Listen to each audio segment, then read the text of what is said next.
kulanti wacan wanaagsan daawadayaal ku soo dhawaada barnaamijka jiida hore oo maalin walba hadaan oo kala aad ka daawataan SNTV Daljir marka laga reebo maalinimada jimcaha ah.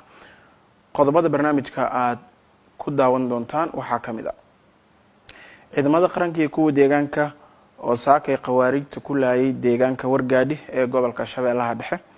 sidoo kale qodobada barnaamijka jiida hore SNTV Daljir aad kaga bogan doontaan waxaa kamid ah qawaarijta in ka badan 40 dagaalyahan ama dhagar qabayaal looga dilay aaga deegaanka Wargaadhi ee isla gobolkaasi Shabeellaha Dhexe.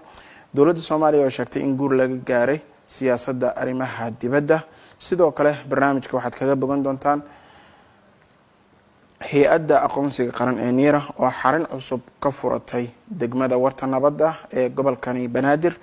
sidoo kale barnaamijka waxaad ku daawan doontaan gudoomiyaha degmada Warta Nabadda oo dadka degmadaasi ugu baaqday in ay noqdaan ama ay tartan u galaan sidii u noqon lahaayeen degmada bulshadeeda ugu badan ay qaateen ama ugu hor qaateen aqoonsiga qaran ee maaragtay national ID-ga. sidoo kale barnaamijka waxaad ku daawan doontaan wasaaradda deegaanka oo Muqdisho ku qabatay shir looga hadlayay isdhexgalka hay'adaha ka shaqeeya arrimaha deegaanka. barnaamijka jiida hore SNTV Daljir waxaa qayb ka noqon doona wasiirka beeraha xukuumadda federaalka Soomaaliya oo gaaray degmada Gurceel ee gobolka Galgaduud.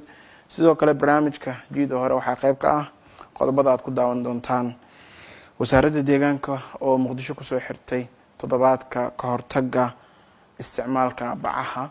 waxaa barnaamijka si guud aan sidoo kale ku qaada dhigi doonaa oo qaybta ugu muhiimsan ah howlgalladii u dambeeyay ee ciidanka xoogga dalka iyo kuwa deegaanka ay ka sameeyeen guud ahaan dalka kuwaas oo khawaarijta lagu gaarsiiyay jab xoogan.